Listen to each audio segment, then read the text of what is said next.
की ये बड़ी खबर, सुरक्षा बलों और आतंकवादियों के बीच मुठभेड़ शुरू हो गई है।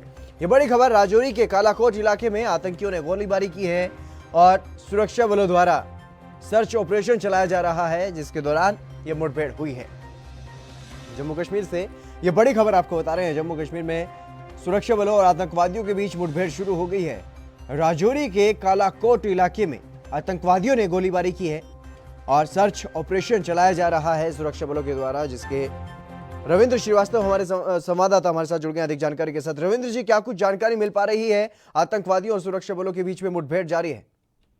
जी देखिए, पिछले 2-3 दिन से लगातार इस इलाके में कॉर्डन और सर्च ऑपरेशन चलाया जा रहा था, क्योंकि जिस तरह से लगातार डब्ल्यूसी पर भारी गोलाबारी की जा रही थी, तो यह शंका जताई जा रही थी कि हो सकता है कि कुछ आतंकी जो है घुसपैठ करके आए हों, और कुछ स्थानीय लोगों ने देखे भी थे कुछ संदिग्ध। उसके बाद से बड़े पैमाने पर सर्च चलाया जा रहा था। आज भी इसी इलाके में सर्च ऑपरेशन चल रहा था। जब आतंकियों के घेरा कड़ा होता गया तो आतंकियों की तरफ से फायरिंग की गई है, जिसमें अभी तक जो है जो जानकारी मिल पाई है, अभी भी रुक रुक कर जो है गोलीबारी आतंकियों की तरफ से की जा रही है। सुरक्षा बल उसका जवाब दे रहे हैं, लेकिन कुछ खबरें ऐसी भी आ रही हैं कि एक आतंकी मारा गया है, लेकिन हालांकि इसकी पुष्टि जो है अभी किसी ने नहीं की है, लेकिन एनकाउंटर जारी है। मैं आपको बताऊं कि इस इलाके में बहुत लंबे समय के बाद कहा जाए तो यहाँ पर आतंकियों की मौजूदगी है वो दर्ज की गई है। अमूमन 90 के बाद की अगर बात करें तो यहाँ पर काफी ज्यादा आतंकवाद था, और धीरे धीरे आतंकवाद को यहाँ से सुरक्षा बलों ने खत्म किया। जी रविंद्र, तमाम जानकारी देने के लिए आपका बहुत बहुत शुक्रिया। तो सुरक्षा बलों और आतंकवादियों के बीच मुठभेड़ शुरू हो गई है राजौरी के कालाकोट इलाके में। हालांकि अभी तक जो जानकारी मिल पा रही है उसमें एक आतंकवादी ढेर भी हो गया है, लेकिन इस बात की अभी तक पुष्टि नहीं हुई है।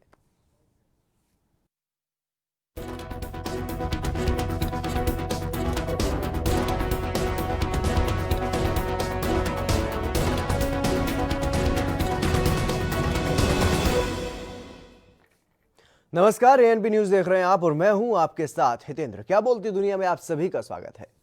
भारत चीन सीमा पर युद्ध जैसे हालातों के बीच और भारत के कड़े तेवरों को देखते हुए चीनी सेना अब पीछे हटने लगी है। उधर चीन की गुस्ताखी को भी हल्के में ना लेते हुए भारत ने बोफोर्स तोपों की तैनाती कर दी है, ताकि चीन को उसी की भाषा में जवाब दिया जा सके। इस रिपोर्ट में आप देखिए।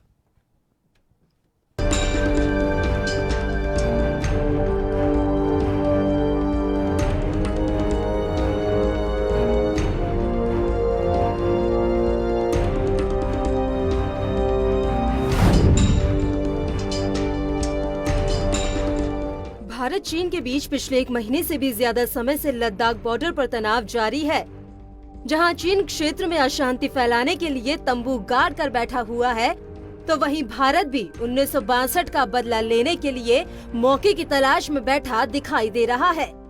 लेकिन इन सब के बीच भारत की ओर से सीमा पर युद्ध की तैयारी को देखकर अब चीन पीछे हटने लगा है। दरअसल भारत सरकार के कुशल रणनीतिक प्रबंधन के आगे चीन के तेवर ढीले पड़ते दिखाई दे रहे हैं।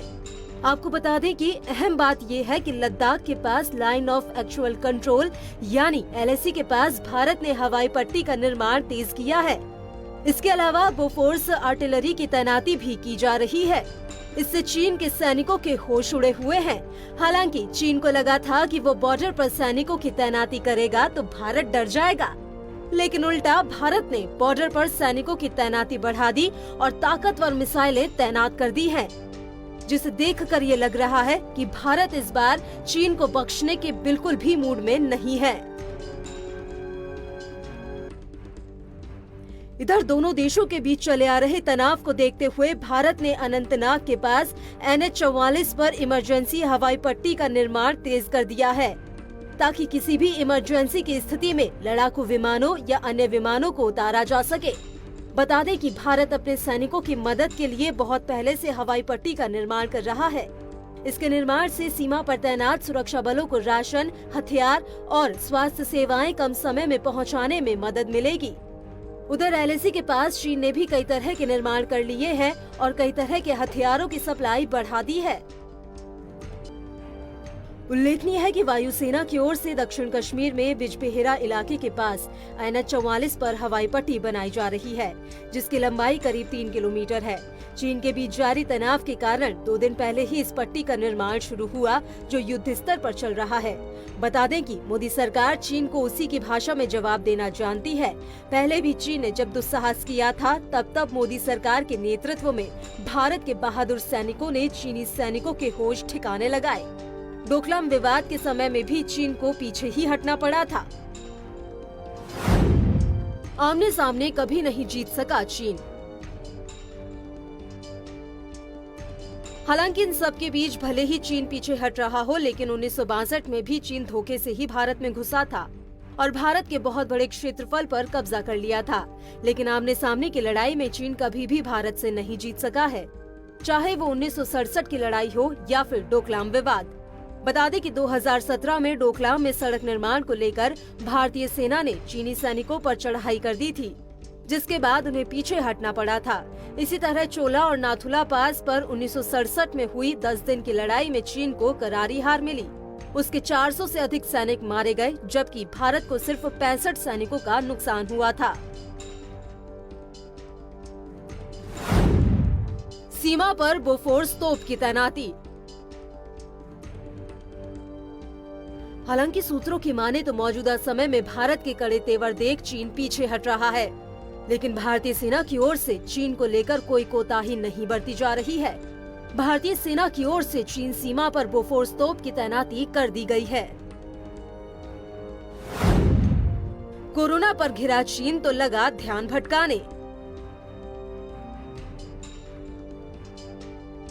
दरअसल देश में कोरोना संकट शुरू होने के बाद से ही लद्दाख में सड़क निर्माण कार्य रुका हुआ था, लेकिन अब भारत ने इस निर्माण को फिर से शुरू कर दिया है और इसे तेजी से बढ़ाया जा रहा है। लेकिन ये देखकर चीन बौखला गया और सीमा पर तनाव पैदा कर रहा है। लेकिन विशेषज्ञों की माने तो चीन ऐसा जानबूझकर कर रहा है, क्योंकि इस समय चीन पूरी दुनिया में फैले कोरोना वायरस को लेकर घिरा हुआ है और वो इस मुद्दे से दुनिया भर के देशों का ध्यान भटकाने के लिए भारत से उलझ रहा है।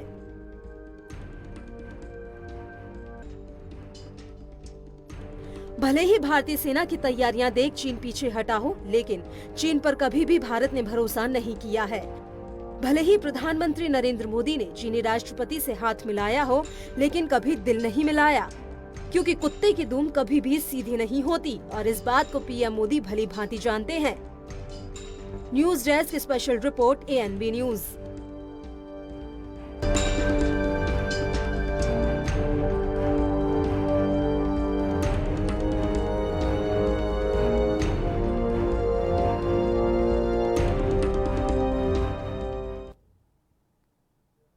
वहीं चीन के साथ जारी तनाव के बीच सुरक्षा एजेंसियों ने भारत सरकार को विस्तृत रिपोर्ट भेज दी है, जिसमें चीन की सभी गतिविधियों की जानकारी दी गई है। इस रिपोर्ट में आप देखिए।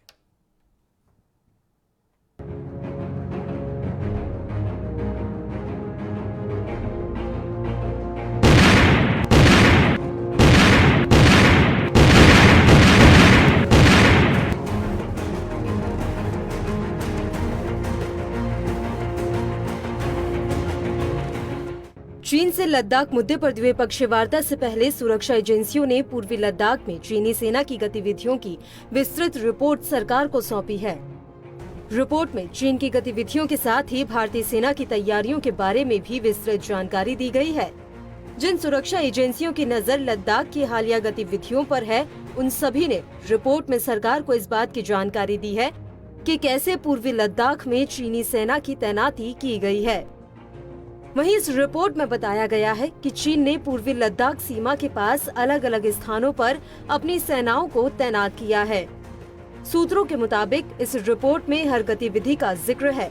सरकार को सौंपी गई इस रिपोर्ट में एजेंसियों ने इस बात की भी जानकारी दी है कि कैसे बड़ी संख्या में चीन की सेना लाइन ऑफ एक्चुअल कंट्रोल के नजदीक पहुंची और बड़े सैन्य अभ्यास को अंजाम दे रही है। रिपोर्ट में बताया गया कि 5 और 6 मई के बीच चीनी सेना ने भारी वाहनों के साथ नियंत्रण रेखा के पास मार्च किया था और पूर्वी लद्दाख सेक्टर में पेंगोंग त्सो झील, फिंगर और गालवान नाला क्षेत्र सहित कई इलाकों में भारी तैनाती की। इसके अलावा चीन की ओर से ऐसे सेक्टर्स में भी चीनी सेना की तैनाती की गई है जहां लंबे समय से चीनी सेना ने कोई तैनाती नहीं की थी। बता दें कि चीनी सैनिकों ने भारतीय इलाकों में घुसपैठ भी की और दोनों पक्षों की ओर से कई बार बातचीत भी हुई, लेकिन कोई नतीजा नहीं निकला। लेफ्टिनेंट जनरल स्तर की भी वार्ता लद्दाख में प्रस्तावित है, जो कि 6 जून को दोनों देशों के बीच होगी। इस दौरान दोनों सेनाओं के अधिकारी वार्ता में मौजूद रहेंगे। बताया जा रहा है कि लेफ्टिनेंट जनरल स्तर की इस बातचीत में दोनों पक्ष अलग अलग मुद्दों पर बातचीत करेंगे, जिसकी वजह से पूरे इलाके में तनाव की स्थिति पैदा हुई है। वहीं इस बारे में रक्षा विशेषज्ञ अनिल गौर का क्या कुछ कहना है, आइए जानते हैं। देखिए, जो हिंदुस्तान और चाइना के बीच में हाई लेवल डेलीगेशन टॉक होने लगी है 6 तारीख को, उसके अंदर हिंदुस्तान का एजेंडा बड़ा क्लियर कट है। सबसे पहले कि जो है उसका चाइना को एक उन्होंने कहना है कि भाई चाइना जो है अपने इलाके में रहे, हिंदुस्तान अपने इलाके में जो मर्जी करे, जो कंस्ट्रक्शन करे ना करे, जहां मर्जी करे, उसके अंदर चाइना का कोई दखल अंदाजी नहीं है। अब दूसरी बात यह है कि क्योंकि जब चाइना अक्साई चेन के अंदर वो कंस्ट्रक्शन कर रही थी तब हिंदुस्तान ने ऑब्जेक्शन नहीं किए, जो बड़ी गलती की। अब उसका यह है कि हम ज्यादा भुगत रहे हैं क्योंकि चाइना उसी को लेके घूमता रहता है। अगर उस टाइम की इन्होंने उठाए होते उस टाइम इसके ऊपर सवाल कि भाई ये एक्साई चेन जो है, ये हिंदुस्तान का इलाका जो चाइना ने कब्जे में जबरन कब्जे में रखा हुआ है, तो ये बातें नहीं अभी उठती। और अब क्योंकि अब जो आपने देखा, जो अब इंफ्रास्ट्रक्चर जो है हमारा जो बॉर्डर के ऊपर बनाने लगे हैं हिंदुस्तानी, तो अब चाइना को खतरा है क्योंकि उनको लगता है, क्योंकि चाइना डिसएडवांटेजेस पोजीशन में है, उनको खतरा लगता है कि भाई अगर ये बॉर्डर में बन गया सारा इनका इंफ्रास्ट्रक्चर तो हिंदुस्तान अपनी फौज वगैरह अच्छी तरह वहां मूव कर सकता है। तो इसीलिए चाइना ये ऑब्जेक्शंस करता रहता है। गौरतलब है कि भारत के साथ तनाव के बीच हिंदुस्तान की तैयारियों को देखकर जहां चीन बौखलाया हुआ है, तो वहीं दूसरी तरफ दुनिया भर में फैले कोरोना वायरस को लेकर भी चीन कई देशों के निशाने पर है। इसे देखते हुए अब चीन भारतीय सीमा से पीछे हटता नजर आ रहा है। लेकिन अब भारत सरकार के पास मौका है कि वो चीन की ओर से कब्जा किए क्षेत्रों को एक बार फिर से भारत में मिलाए और चीन को तगड़ा झटका दे। News desk special report, ANB news.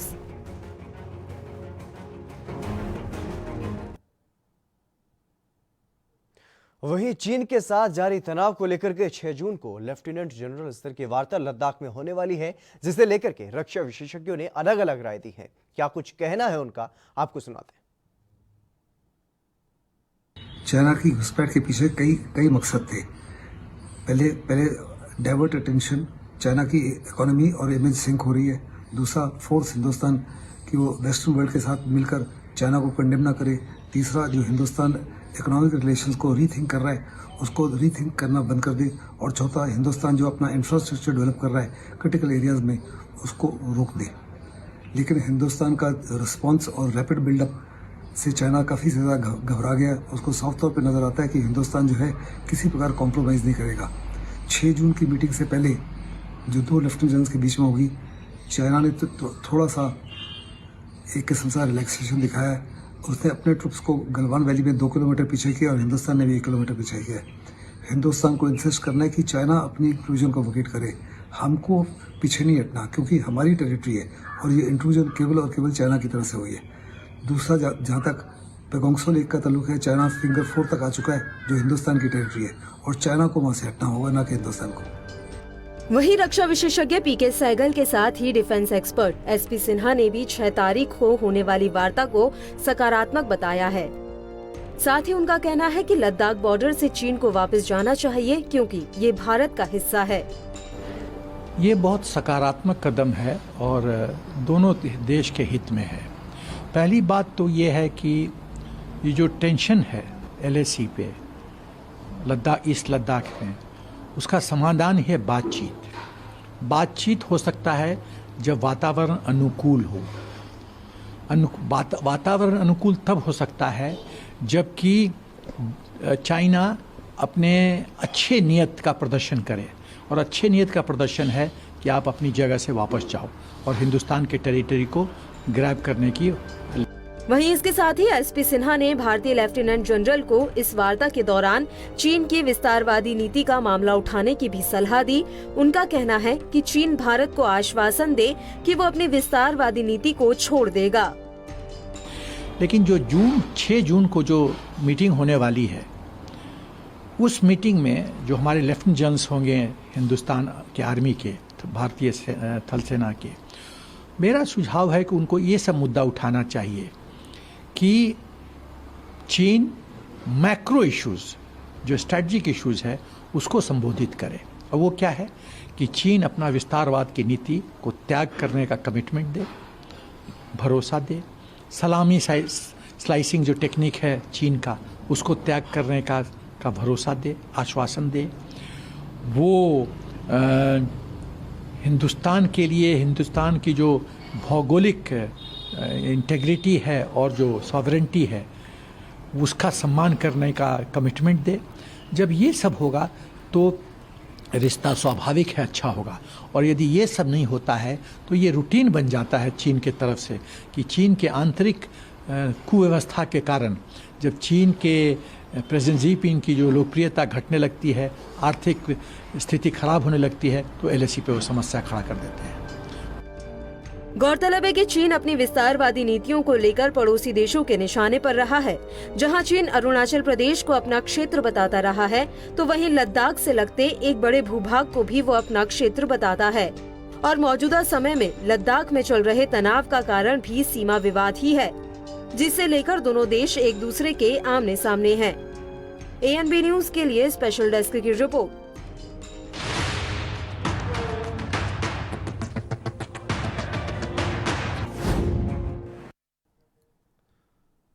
चलिए अब क्या बोलती दुनिया में बात करेंगे चंद्र ग्रहण की। साल का दूसरा चंद्र ग्रहण 5 जून को लगने वाला है। हालांकि यह चंद्र ग्रहण वास्तविक चंद्र ग्रहण न होकर सिर्फ एक उपछाया चंद्र ग्रहण है, इसलिए इसमें किसी भी तरह के धार्मिक कार्य नहीं रोके जाएंगे।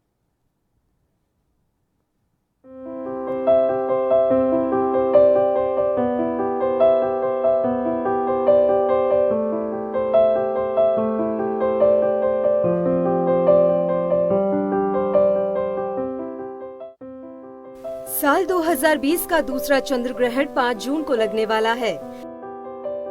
ये ग्रहण वास्तविक चंद्र ग्रहण न होकर एक उपछाया चंद्र ग्रहण होगा। उपछाया चंद्र ग्रहण को धार्मिक लिहाज से बहुत ज्यादा मान्यता नहीं दी जाती है। हालांकि ग्रहण के दौरान थोड़ी बहुत सावधानियां रखनी चाहिए। बता दें कि 5 जून को लगने वाला उपछाया चंद्र ग्रहण रात में 11:11 से शुरू होगा और रात में 2:34 पर खत्म होगा। ये ग्रहण ज्येष्ठ पूर्णिमा के दिन लग रहा है। बता दें कि ये चंद्र ग्रहण एशिया, ऑस्ट्रेलिया और अफ्रीका में दिखाई देगा। भारत में भी ये ग्रहण तय समय पर दिखाई देगा, लेकिन उपछाया ग्रहण होने की वजह से यहाँ किसी भी तरह के धार्मिक कार्य नहीं रोके जाएंगे। ये चंद्र ग्रहण रात तकरीबन 11:15 बजे से 2:30 बजे तक रहेगा, यानी इसकी कुल अवधि करीब 3 घंटे रहेगी। ग्रहण काल में चंद्रमा कहीं से कटा होने की बजाय अपने पूरे आकार में नजर आएगा। ग्रहण काल के दौरान चंद्रमा वृश्चिक राशि में होंगे। वहीं बता दें कि इस बार का चंद्र ग्रहण उपछाया चंद्र ग्रहण है, इसीलिए शास्त्रों में उपछाया चंद्र ग्रहण को ग्रहण नहीं माना जाता है। इसीलिए इस दिन कोई भी कार्य करने पर प्रतिबंध नहीं होगा। इस ग्रहण में चंद्रमा वृश्चिक राशि में ज्येष्ठ नक्षत्र में लगने वाला है। वृश्चिक राशि के लोगों को चंद्र ग्रहण के समय सावधान रहने की जरूरत है।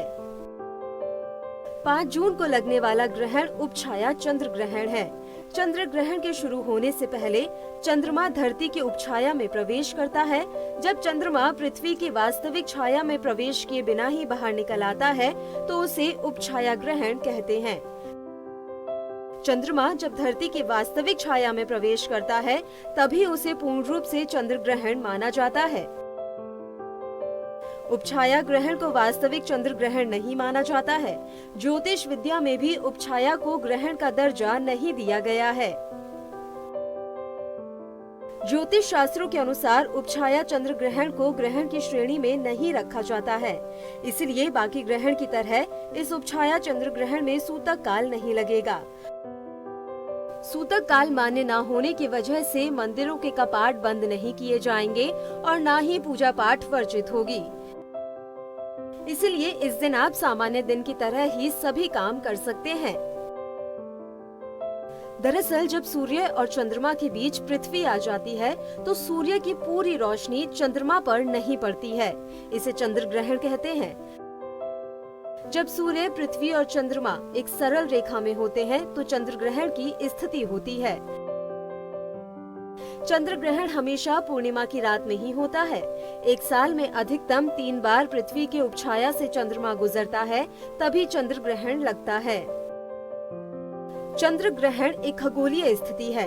जब पृथ्वी सूर्य और चंद्रमा के बीच में आ जाती है और जब चंद्रमा धरती की छाया से निकलता है तो चंद्र ग्रहण पड़ता है।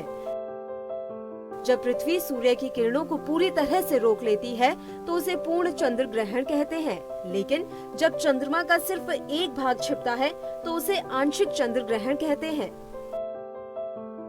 गौरतलब है कि इस साल यानी 2020 में कुल 3 चंद्र ग्रहण लगने वाले हैं, जिसमें से एक 10 जनवरी को लग चुका है, दूसरा 5 जून की रात को लगने वाला है। इसके अलावा साल का आखिरी चंद्र ग्रहण 30 नवंबर को लगेगा। हालांकि शुक्रवार रात को लगने वाला ये ग्रहण उपछाया ग्रहण है, इसलिए लोगों को ज्यादा डरने की जरूरत नहीं है। News desk special report ANB news.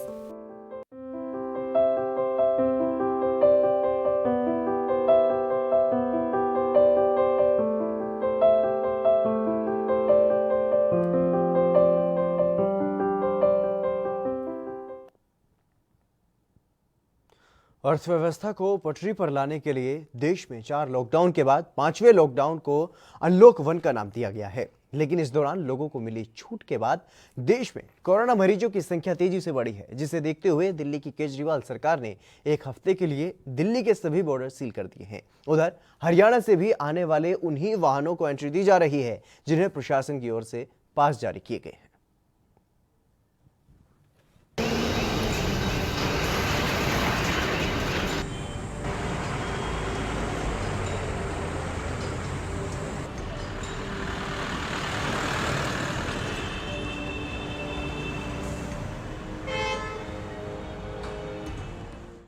Lockdown का 5वां और अनलॉक का पहला चरण शुरू हो चुका है, लेकिन इस चरण में कोरोना मरीजों की संख्या भी बहुत तेजी से बढ़ी है। इससे पहले सरकार ने लॉकडाउन 4 में ही लोगों को काफी छूट दे दी थी, जिसके कारण देश में एकाएक कोरोना मरीजों की संख्या बढ़ गई। उधर दिल्ली में तेजी से बढ़ते मामलों को देखते हुए दिल्ली के सीएम अरविंद केजरीवाल ने दिल्ली की सीमाओं को एक हफ्ते के लिए सील कर दिया है।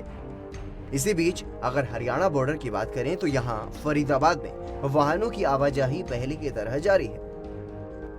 सर, अब बॉर्डर पर हरियाणा से जो दिल्ली जा रहे थे कैसे संभाल रहे हैं, कैसी स्थिति है? सामान्य है, लोग आ रहे जा रहे हैं, क्या चेकिंग हो रही है? अब तो स्थिति सामान्य है, लोग अप डाउन कर रहे हैं। ठीक है। आप जो गाड़ियों को किसी को चेक कर रहे हैं, किस तरह की गाड़ियों को निकलने की परमिशन अभी भी है या किस तरह से देख रहे हैं सारा नहीं, बॉर्डर? अब कोई चेक नहीं कर रहे। अच्छा, हाँ जी। तो अभी किस तरह के आदेश हैं, क्या आदेश हैं? अब कोई चेक नहीं करना है। अच्छा, जैसे कोई आदेश आएंगे नए तो कर लेंगे हम। सामान्य गुजर रहे हैं सब? हाँ, बिल्कुल सामान्य। वहीं दूसरी तरफ ड्यूटी पर तैनात दिल्ली पुलिस की माने तो दिल्ली सरकार के आदेशों के अनुसार सिर्फ एसेंशियल सर्विस वाहनों को ही छूट दी गई है, जिसमें पैरामेडिकल स्टाफ, एम्बुलेंस और खाने पीने से संबंधित वाहन शामिल हैं। इसके अलावा मीडिया कर्मी, पुलिसकर्मी और जिन्हें पास जारी हुए हैं वो लोग। सर, कैसे लोगों को जाने दिया जा रहा है दिल्ली की सीमा में और क्या क्या देख रहे हैं, चेकिंग कैसे हो रही है? जो गवर्नमेंट ने पास अलाउड कर रखे हैं उन लोगों को जाने दिया जा रहा है। जो साग सब्जी इनिशियल जो वर्क से कनेक्टेड है उन सभी लोगों को जाने दिया जा रहा है, जैसे डॉक्टर, पुलिसकर्मी, सफाई कर्मी, उन सभी लोगों को जाने दिया जा रहा है। बाकी अन्य जो है गाड़ियों पर पास वगैरह चेक हो रहे हैं? किस पास चेक करके जब भी उनको अलाउड किया जा रहा है, नहीं अन्यथा उनको बैक किया जा रहा है। अच्छा, वापस भेज दिया जा रहा है? हाँ, वापस भेज दिया जा रहा है। गवर्नमेंट के जो रूल रेगुलेशन है उनको सही तरीके से फॉलो किया जा रहा है। गौरतलब है कि दिल्ली में कोरोना मरीजों की संख्या गुरुवार शाम तक 23,650 के आंकड़े को पार कर गई, जबकि मृतकों की संख्या भी 615 के पार पहुंच गई। इसके अलावा अगर पूरे देश की बात करें तो देश में कुल मरीजों की संख्या 2,18,000 के पार पहुंच चुकी है, जबकि 6100 से ज्यादा लोगों की मौत हो चुकी है। हालांकि इसी बीच अच्छी खबर ये भी है कि देश का रिकवरी रेट भी बढ़ा है और अगर देश में ठीक होने वाले मरीजों की बात करें तो इलाज के बाद 1,46,000 से ज्यादा लोग ठीक हो चुके हैं, जो कि देश में उच्च स्वास्थ्य सेवाओं को दर्शाता है। लेकिन इस दौरान एक्टिव केसों की संख्या भी तेजी से बढ़ रही है। फरीदाबाद से पूजा शर्मा की रिपोर्ट, ANP न्यूज।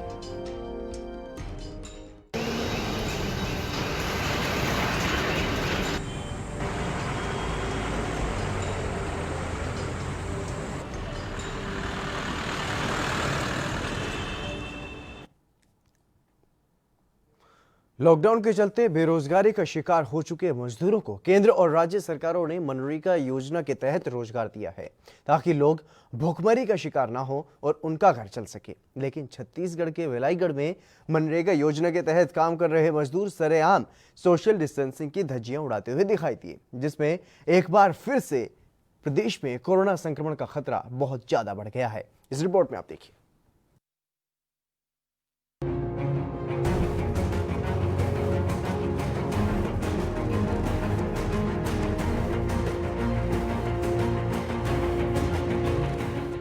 देश के साथ ही छत्तीसगढ़ में भी तेजी से कोरोना मरीजों की संख्या बढ़ती जा रही है, जिसे देखते हुए राज्य सरकार ने प्रदेश में लॉकडाउन को बरकरार रखने का फैसला किया है।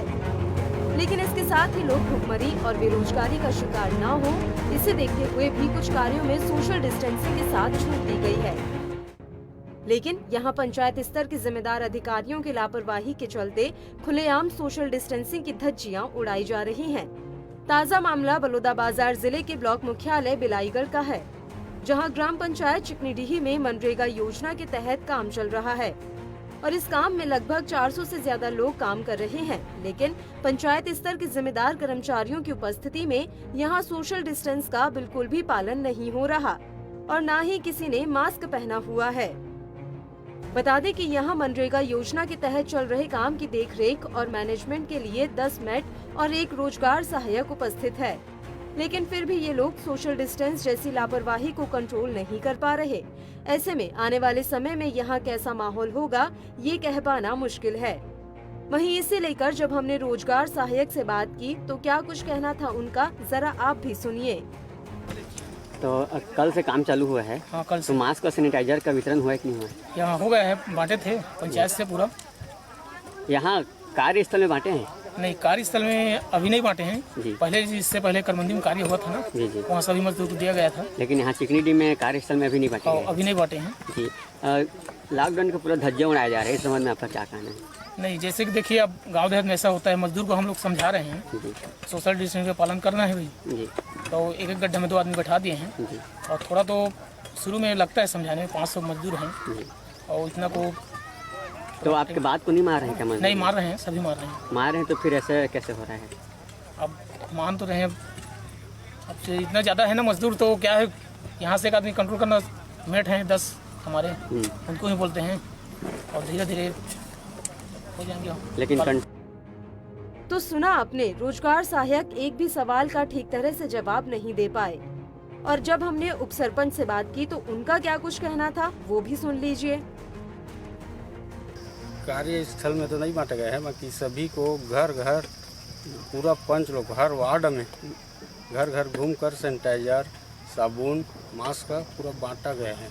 दिशा निर्देश दिया गया है कि नहीं दिया गया कि लॉकडाउन का पालन करेंगे करके? बिल्कुल दिया गया है। तो क्यों नहीं हो रहा है? हो रहा है, और क्या है, कई लोग गर्मी लग रहा है क्या निकाल देते हैं। नहीं, मैं लॉकडाउन की सामाजिक दूरियां की बात कर रहा हूँ, मैं सोशल डिस्टेंस। हम लोग हाँ बोल रहे हैं सैनिटाइजर लगाइए, मास्क नहीं है तो कम से कम गमछा लगाइए बोल रहे हैं, और हम लोग मार्गदर्शन दे ही रहे हैं। जी, नहीं मार रहे क्या मजदूर? नहीं मार रहे हैं। तो मार रहे हैं तो फिर स्टेप से कैसे दिख रहा है कि जगह इकट्ठा होकर काम करते हुए? अब कुछ टाइम काम करने के बाद रेस्ट ले रहे हैं तो थोड़ा बढ़ जाते हैं, फिर भी हम लोग बोलते हैं आके जैसे मत एक जगह मत बैठिए, इकट्ठा मत हुई, हम लोग देख रेख कर रहे हैं।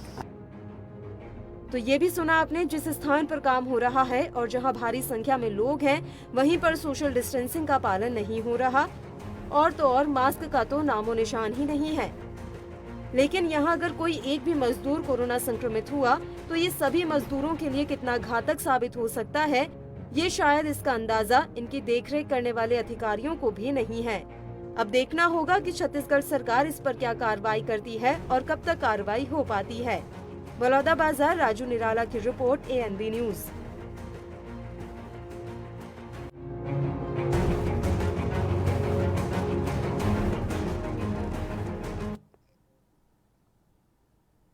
चलिए, क्या बोलती दुनिया में आज के लिए बस इतना ही। आप बने रहिए ANB न्यूज के साथ।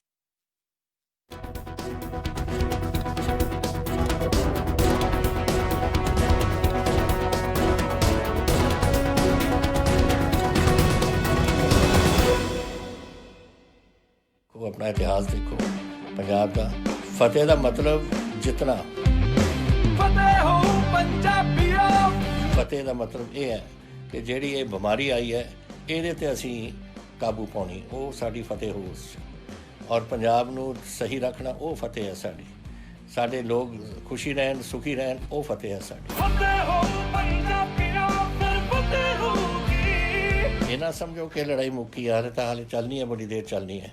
ਜੋ ਤੁਹਾਨੂੰ ਦੱਸਿਆ ਗਿਆ ਹੈ ਸੋਸ਼ਲ ਡਿਸਟੈਂਸਿੰਗ ਬਾਰੇ, ਹੱਥ ਧੋਣ ਬਾਰੇ, ਮਾਸਕ ਪਾਉਣ ਬਾਰੇ, ਇਹ ਤੁਸੀਂ ਆਪਣਾ ਰੱਖੋ, ਜਿਹਦੇ ਨਾਲ ਤੁਸੀਂ ਆਪਣੇ ਪੰਜਾਬ ਦੇ ਵਿੱਚ ਫਤਿਹ ਲਿਆ ਸਕਦੇ ਹੋ।